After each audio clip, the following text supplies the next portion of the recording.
Welcome to Drinks Coach. Slightly special one today for two reasons. First of all, we've teamed up with the Drinks Trust, our own drinks industry charity. Those people whose products I choose to go on this show, we're inviting them to give some money to the Drinks Trust each time, £50 a go. So hopefully we'll be able to raise some money for people out there who haven't been able to find something to do, like me. But also, do follow us on the different channels. We've got at Vinesack, at Drinks Coach UK. You're watching the Drinks Coach UK on YouTube. And also there's a Just Giving page for those people who'd like to donate a bit of money towards those people out of work in bars, wine shops, the whole drinks industry as a whole, which is basically all of us. Okay, so what we got today, I'm quite excited about this because I know these wines, or I know some of these wines quite well. I have two wine boxes here which are sold exclusively to Waitrose at $24.99. Phillip Schofield has a wine box in red and a wine box in white. Now, it's not the first time celebrities have done things like this, but I want to tell you something. Phillip knows his stuff. Are those people who do shop at Waitrose, maybe by Waitrose weekend? He's written a column in there for some time. And when we've been on TV together and talked about wine, it doesn't quite work as well as if I'm talking to Eamon because we both know what we're talking about. So we tend to sort of race away with it and get over enthusiastic. And I'm very, very thrilled to say that he's picked two obscure wines, which are tremendous value for money, but also absolute favourites of mine. Let's start off with the red. It might sound a little bit odd, but that's because the next two are kind of a pair.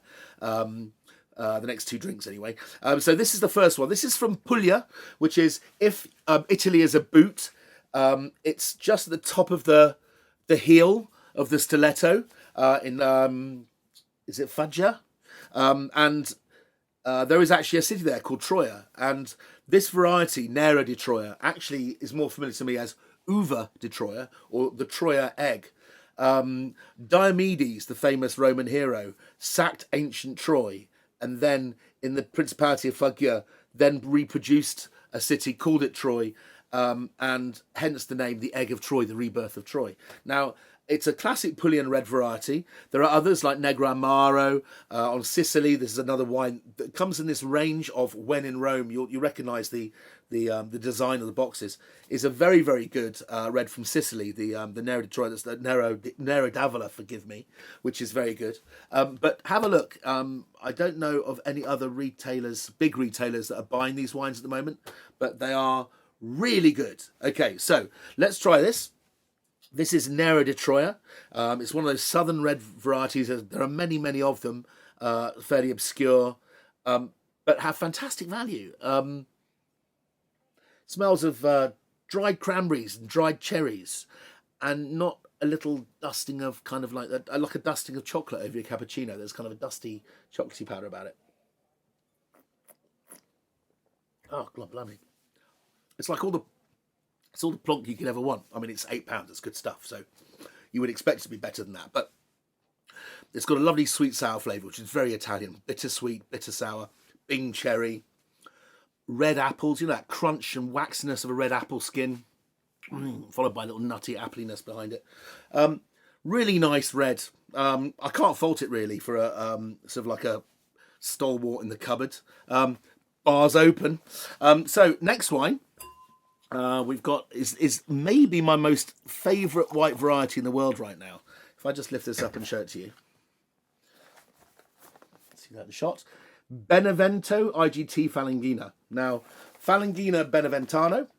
Falanghina is a great variety, which easy for you to say. In the 90s, there was only like 16 producers left in the world making it. Not even. That was it. One co-op and a few premium producers, but it's now exploded, and so it should have. It's about 50 kilometres east of Naples. My wife and I spent some time in Naples, and I was judging some wines there, some competitions in Campania and Basilicata, which are the two main wine regions which kind of couch Naples on the coast, and had the most amazing time. Anybody who tells me that Naples is a rat-infested, horrible city, or it's really dangerous and you shouldn't go there, hogwash. Bullshit. I call bullshit on that. It's absolutely amazing down there. We made some very, very good friends. It's just crammed with the most incredible art down alleyways, tiny little churches with Caravaggios in it, and Bernini's up in little castles and palaces. It's just full of art and excitement, and an amazing fish market and an amazing seaside, and you've got a live volcano next to you. And that's kind of one of the reasons why these wines are so special. Because if you go inland, about 50 kilometres inland, onto the Burno Hills, it's a part of the same volcanic range that Vesuvius is on. And these wines have a palpable taste of volcano about them. I don't know how to describe it particularly, but as a child, I used to get a 9-volt battery.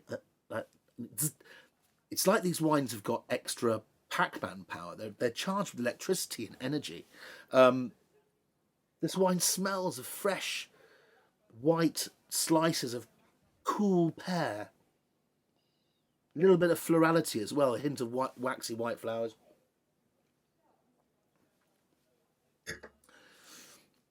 It's just so tangy and moorish. My mouth is alive with little tingles of volcanic activity.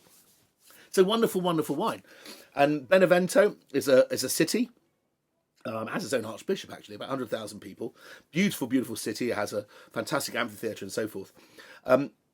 Falanghina also has another region called Falanghina di Sagno, which is maybe super, super, super premium, but you certainly wouldn't get that for £8 in a wine box. You're much more likely to get wines like that for about £16 to £25 in this country. Moving on to a wine. Now, well done, Mr. Schofield. Scof, top job. Absolutely brilliant. And the guys that went in Rome, well done, boys. I'm going to be drinking these all summer, guaranteed. Okay, right, so this is a wine which is a Tesco's finest. I know we've had a few of them at the beginning, but Tesco's chucked me a load of wine at the beginning.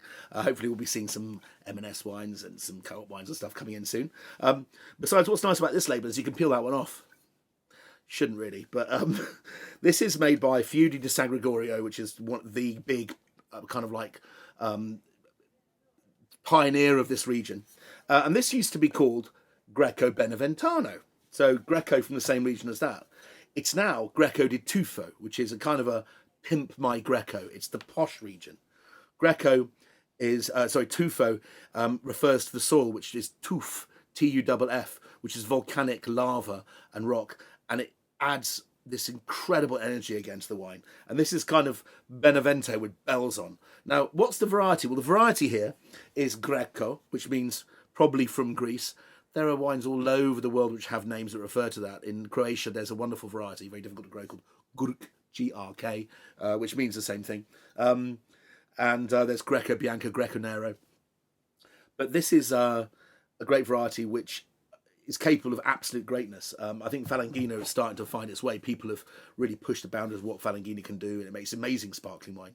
Makes wines that have been aged like Chablis. It's like a cross between Chablis and, if you know it, Albarino in Spain, which is painfully fashionable and cool.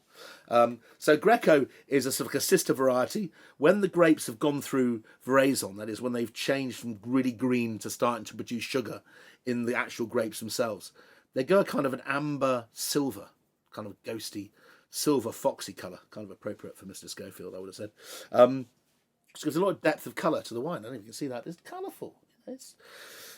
So when I smell this, it's full of minerality. Again, full of energy. It smells like the bottom of a Scalextric car once it's been around the track a couple 100 times. It smells of ozone, which is a wonderful thing, which comes from these really incredible mineralic soils.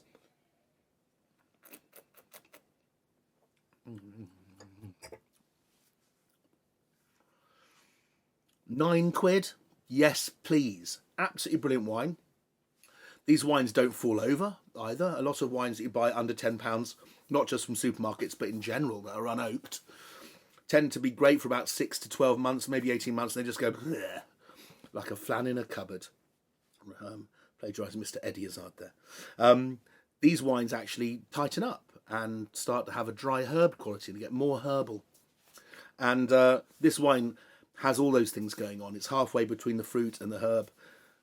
Absolutely fantastic wine. That'd be amazing with some goat's cheese, or with a really, really spicy herb salad with maybe some chilies chopped up in it or something like that. Anyway, fantastic wines.